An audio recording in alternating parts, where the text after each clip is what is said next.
Hello and welcome back to another update where I cover the latest developments throughout the front line in the Russo-Ukrainian war. It is your host Weep Union, and in this one there are significant developments in the rear of Pokrovsk.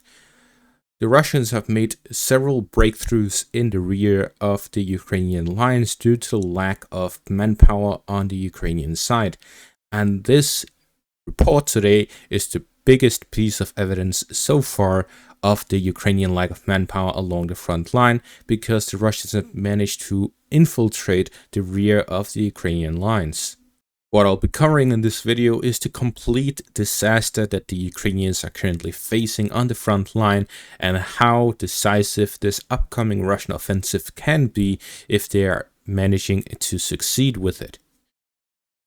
What we're seeing is that the Ukrainians are attempting to counterattack in some sections of the front line to try and detect the Russian troop movement and find out where the concentration of forces are.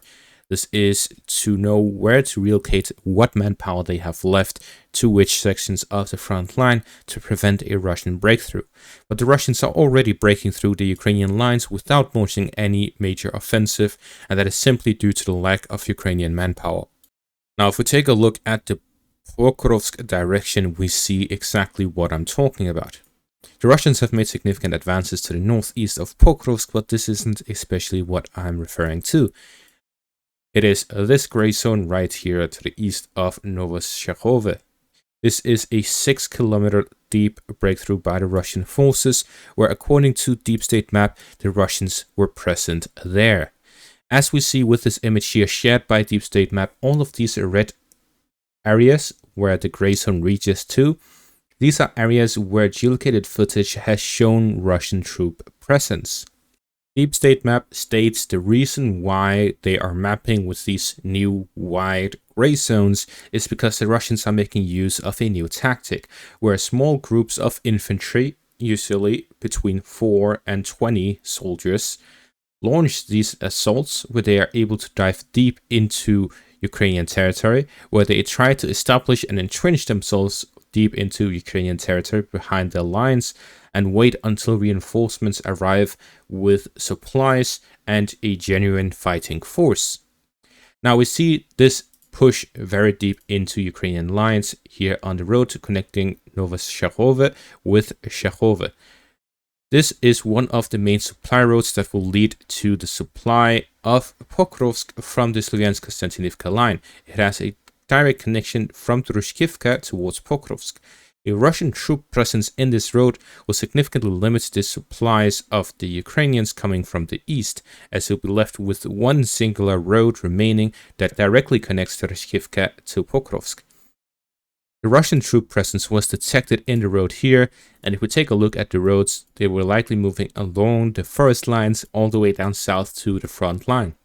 The Russians were also detected at the southern outskirts of Nikanorivka. They managed to gain full control over Boykivka as well as the fortified positions next to it. They managed to push through Fedorivka to gain full control over the defensive line here to the west of the town and along the road to start fighting over the fortified positions south of Statishok.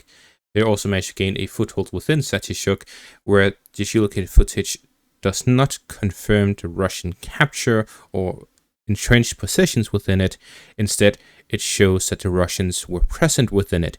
And this is why Deep State Map shows us as a gray zone, because these units are not strong enough to definitively hold their positions. If the Ukrainians counterattack, they'll be able to recapture these positions. However, the Ukrainians lack the manpower to counterattack at every single one of these positions. It also takes time for the Ukrainians to detect all of these units, because there's simply too many Russians and too few Ukrainians to counteract this. We also saw a similar case with Russian troops reaching into the city of Pokrovsk itself within the residential area, within the central parts of it, before they were detected by Ukrainian forces. And again, this is due to how thin the Ukrainian lines really are.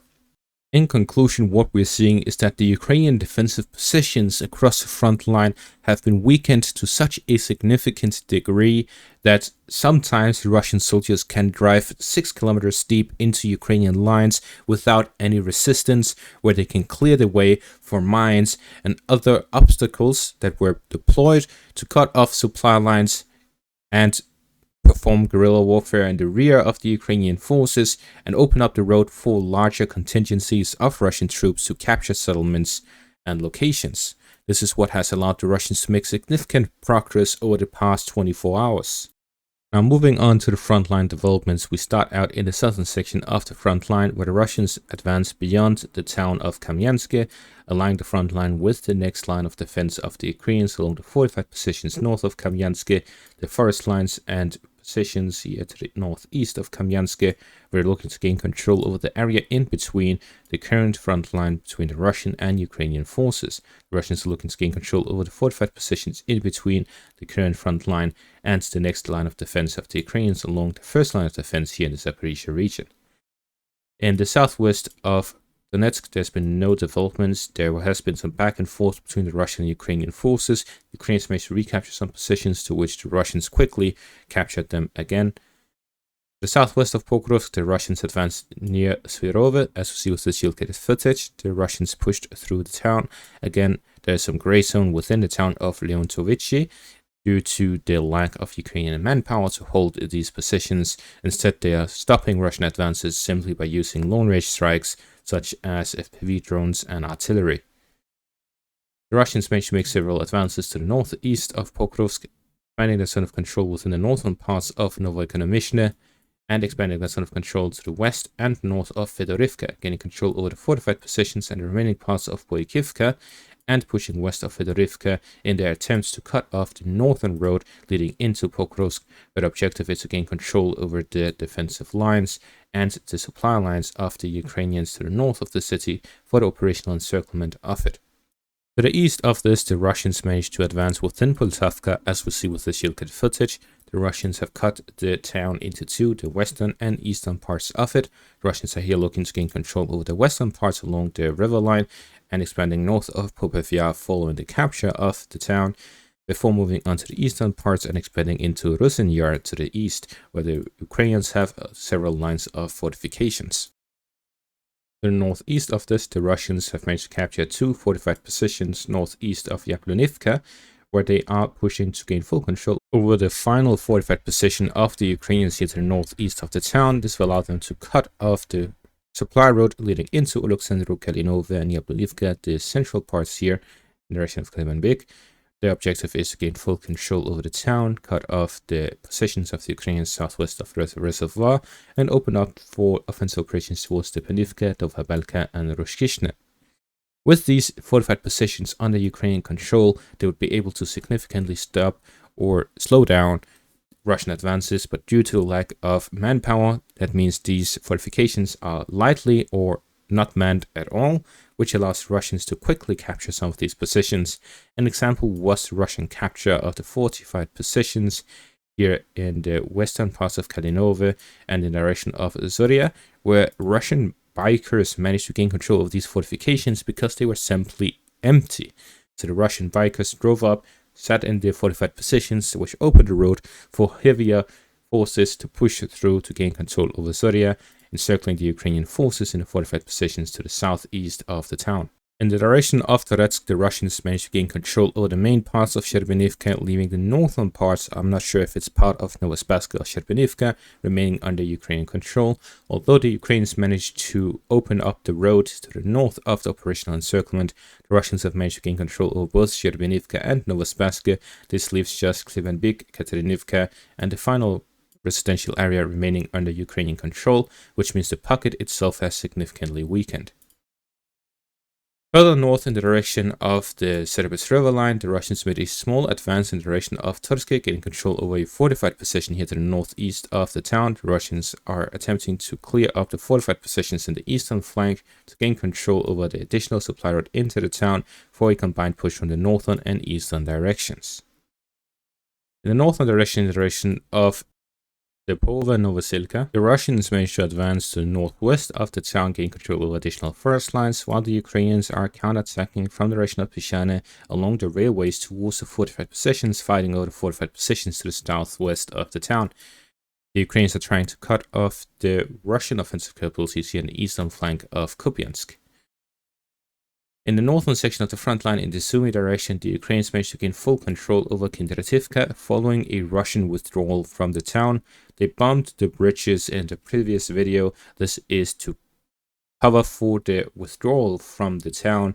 Now that they have withdrawn from it, the Ukrainians managed to quickly gain control of it and the first lines to the east of it with combined assault from Andrivka and Kindrativka.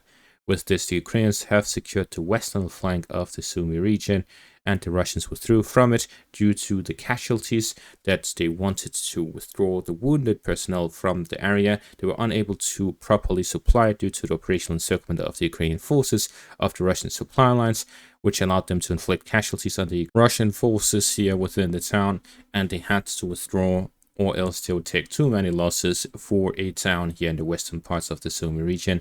The Ukrainians are concentrating some counterattack operations here. Again, this is to determine the main axis of the Russian offensive that is coming within the next few weeks. As the Ukrainian lines are extremely thin, they need to be able to determine where the main push of the Russians will come from.